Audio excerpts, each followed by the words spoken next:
With Waddle making his trip down to Miami, him and Tua are together once again and now are back in business. Ryan Walters, he brings pressure on Jones. They didn't get there in time, and it's a touchdown. Jaylen Waddle.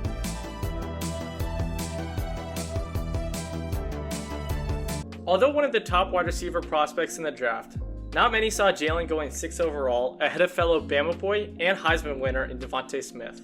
But it's not too big of a surprise as he is one of the most talented wide receiver prospects in the past few years. Although 2020 was a season bogged down by injury, Jaylen was still able to show his talent in the first 4 games of the year with nearly 600 yards and 4 touchdowns.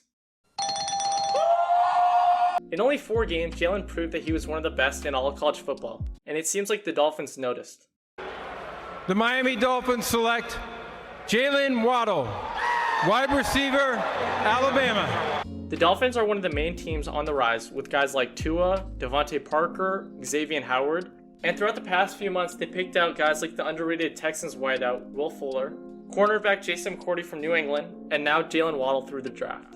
With all the new additions, the Dolphins are a team to be on the lookout, coming off of a 10-6 record in 2020, and now can make some more waves with the new guys they got on both sides of the ball.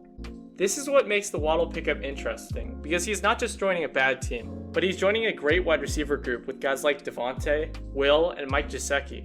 But back to the point, and Tua spent some time with Jaylen at Bama for 2 years as they developed a solid chemistry, and are looking to carry that into Miami. Although Jaylen is coming off of a high ankle sprain and fracture that took him out of potentially a Heisman year, it's fueled him to become the best player he can be in the league. At Alabama, the two of them were great together, but truly excelled in an offense with a plethora of targets. I mean, look at the 2018 team who had guys like Devontae Smith, Henry Ruggs, Jerry Jeudy, and Jaylen. So now in Miami, the team has talent all across the board with Devontae, Will, and now Jaylen, all stretching the field for Tua to pick apart offenses like he did in Tuscaloosa. Now that we got the idea of who's making up the Dolphins going into 2021, let's make some predictions. Although a rookie, Jaylen has everything any player could need to dominate in the league, with his poise and athleticism unlike many others.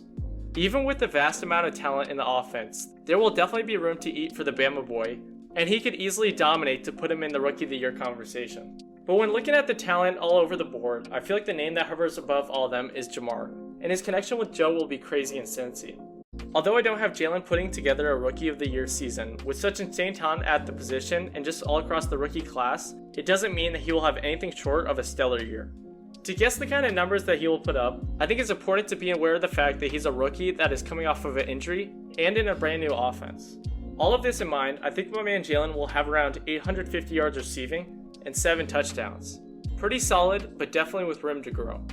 Although seemingly muted stats for a number 6 overall pick, they are far from anything remotely bad, and could easily happen in an offense like that in Miami. Coming off of a 10-6 year, the Dolphins are no joke, and with the new guys from free agency and the draft, they have the ability to wreak some havoc in the AFC and potentially become one of the top dogs in the league. In the AFC East, there's going to be a lot of competition with the Jets on the rise, New England with Mac, and of course the Bills. Although Buffalo took the division by 3 wins last year, I could see Miami putting up some more wins and potentially creating some legitimate competition for the top of the division. Not only are these teams good, but the Jets have added a ton of new pieces, and New England with Mac could also become super interesting. But in reality, I think that Buffalo is likely going to be at the top of the division. Not easily won, but probably still there. And upon that, when you add the Jets and the Pats' new pieces, the AFC East is becoming super interesting. And because of it, will be more and more difficult to win as the rookies keep getting better and better. Although I don't have the Dolphins winning the AFC East, I still think that they will have a great year, going around 12-5. And with that record, land a wildcard game against a team like Baltimore that they could win and potentially make their way to a deep playoff run. Overall, I think it could be a great year for those Dolphins, and with the new squad around them, I could easily see them dominating the future of the league. Tua and Jaylen are back in business with the Dolphins, and now the question is, are they going to dominate once again? Goes deep for Waddle, got him in stride. Waddle down the sideline, you can forget about it. Touchdown, Alabama. Thanks for watching the video. If you enjoyed, subscribe, like, and comment what videos you want next. But anyways, see you guys on Sunday, and peace out.